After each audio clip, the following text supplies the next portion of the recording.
Diablo 4 is a love letter to our fans. We've really focused on this theme of returning to darkness, and we know that when we make a Diablo game, fans have a lot of expectations from D2R and Diablo 3 and previous Diablo experiences that they've enjoyed. So we know that we have a lot of things that really just need to be there, but also bring them into the most modern versions of themselves. Hi, I'm Joe Shelley, Game Director for Diablo 4. And I'm Rod Fergusson, the General Manager of the entire Diablo franchise. And we're here today at Blizzard Entertainment, hanging out, and we're going to talk about Diablo 4 and the whole franchise.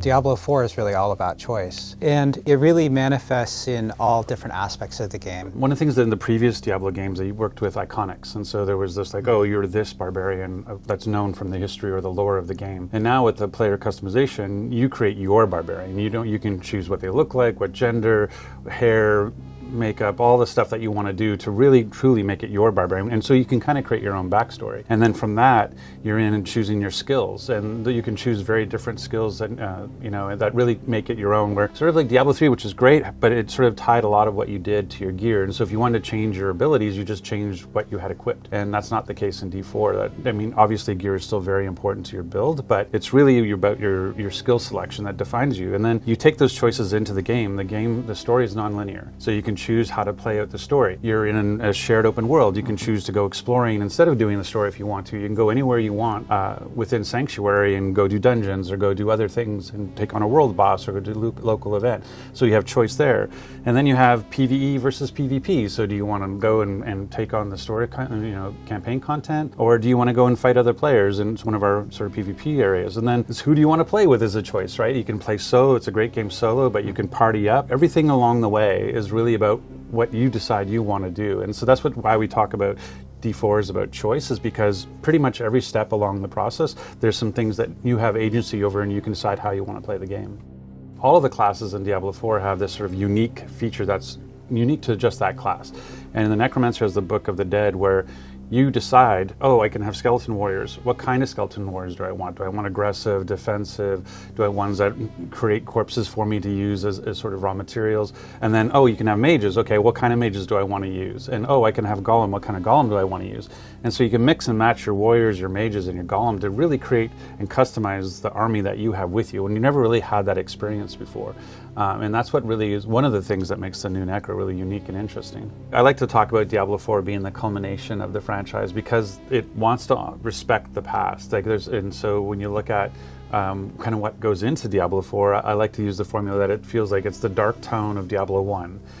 It's the progression of Diablo 2, it's the visceral combat of Diablo 3, and then it has its own unique innovations in Diablo 4 with the shared open world and all the things we talked about with player choice. I think there are lots of ways that we've looked at lessons learned from previous games too. One of the great innovations we made with legendary items, and again speaking to that idea of having multiple builds available, is that you can take legendary power off an item and move it to another item, so it really opens up the ability to customize your gear. We don't talk about that enough. In previous games, you would pick up a shield that have this thing that would make, can now summon 2 more skeleton mages, and you're like, oh, I have to keep this for as long as possible. My build needs those 2 extra mages. And eventually your level would outpace it, and you're like, I don't want to give up the shield. I'm going to carry this shield even though it's weak because I want this ability. And now in Diablo 4, you can actually extract that off the shield, get a new legendary that's at your level, and put that onto it. And so that idea of being able to hold on to your build and be able to truly customize your character by taking legendary powers and extracting them from one thing and imbuing them into another, that fundamentally changes the build system. So one of the things that's really exciting about Diablo 4 is that because we have this shared open world that exists as a template, the dungeons are actually in places in the world that you're going to explore. And those gives those dungeons a real sense of place. So when you go into a particular dungeon, you're going to see the tile set that's associated with that dungeon, that type of art. And we have a wide variety of art for these. And you're also going to see the monsters that live in it. But when the dungeon rolls, it is randomly generated within those parameters. The monsters will be differently configured. You're going to see different champions, you're going to see different affixes, and you're going to see a different layout for that dungeon. On top of that, each dungeon has a dungeon objective.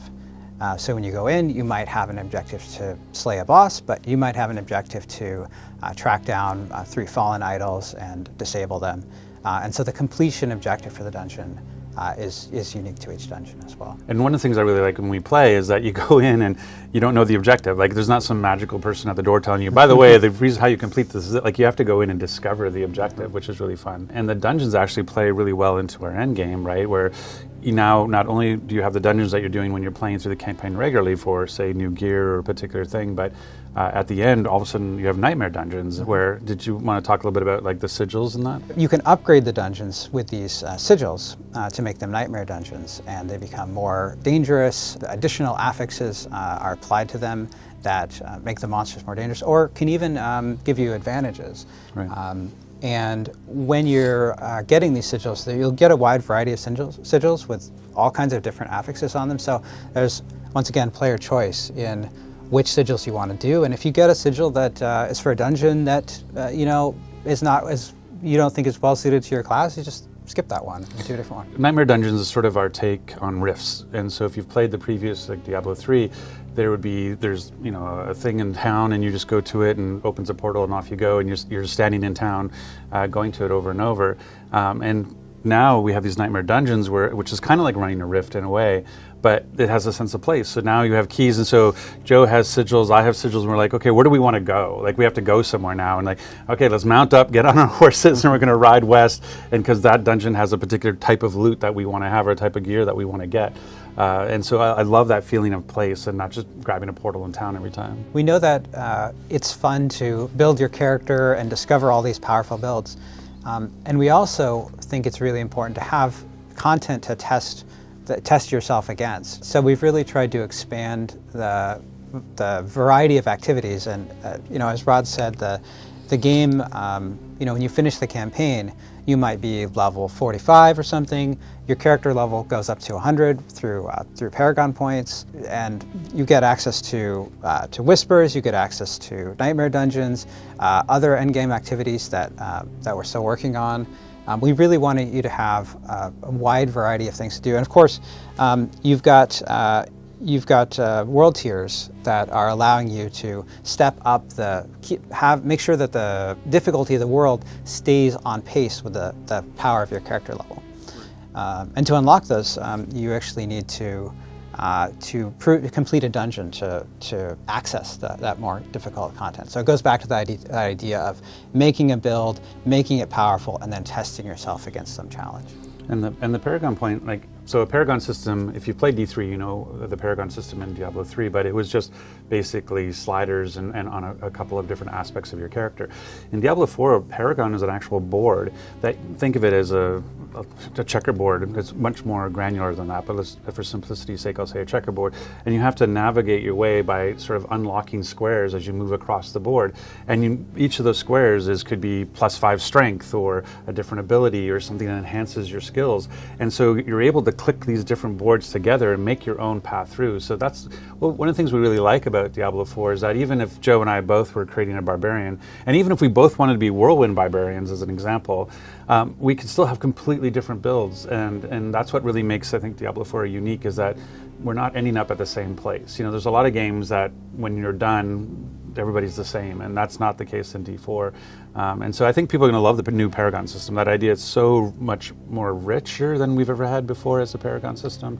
And it really, when you see what it can do to your character, you really want to find that optimal path across the board. And then when you go to connect the next board, you can actually rotate it to pick the path you want to go through. It's a really cool system. There are also glyphs that you can socket into the board, and you can upgrade those by completing Nightmare Dungeons. So there's really a lot of diversity available within the builds themselves. And because Diablo 4 as a live service, will be continuing to balance the game so that we can make sure that there are always a variety of builds that are viable, and you're not focused into only one.